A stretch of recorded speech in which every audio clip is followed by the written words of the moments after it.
मुंबईमधील अतिमुसळधार पावसाचा फटका रेल्वे वाहतुकीला बसलेला आहे। रेल्वे गाड्या 15 ते 20 मिनिट उशिराने चालत असल्याचं देखील आपल्याला पाहायला मिळतंय। त्यामुळे आता रेल्वे पकडण्यासाठी रेल्वे स्थानकात प्रवाशांनी प्रचंड गर्दी केली आणि याचा आढावा आमचे प्रतिनिधी मनोज तांबेंनी घेतला।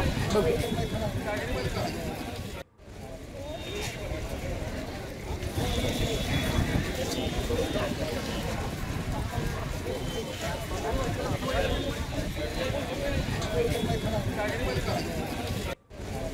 मुंबईमध्ये होणाऱ्या अतिमुसळधार पावसामुळे रेल्वे वाहतूक जी आहे ती कोलमडलेली असल्याचे पाहायला मिळत आहे। सध्याला मी आहे विरार या रेल्वे स्थानकाच्या या ठिकाणी। एकंदरीत जर पाहिलं तर याच ठिकाणी रेल्वे पकडण्यासाठी चाकरमान्यांची मोठी गर्दी झाल्याचे पाहायला मिळत आहे। परंतु रेल्वे वाहतूक ही 15 ते 20 मिनिटं उशिराने असल्यामुळे आता या चाकरमान्यांना रेल्वेची वाट पाहावी लागत आहे। मुंबईमध्ये पडणाऱ्या अतिमुसळधार पावसामुळे याचा थेट फटका हा रेल्वेच्या वाहतुकीवर होताना पाहायला मिळतो आहे। मोठ्या संख्येने प्लॅटफॉर्मवरती चाकरमानीच्या मुंबईच्या दिशेने कामावर जाण्याचे या रेल्वेची वाट पाहताना दिसून येत आहेत। एकंदरीत अतिमुसळधार होणाऱ्या पावसामुळे हा सर्व वेस्टर्न रेल्वेवरती फटका जो आहे तो बसताना पाहायला मिळतोय। मात्र आता ही रेल्वे वाहतूक कधी सुरुवात होणार हे तितकंच पाहणं महत्त्वाचं ठरणार आहे।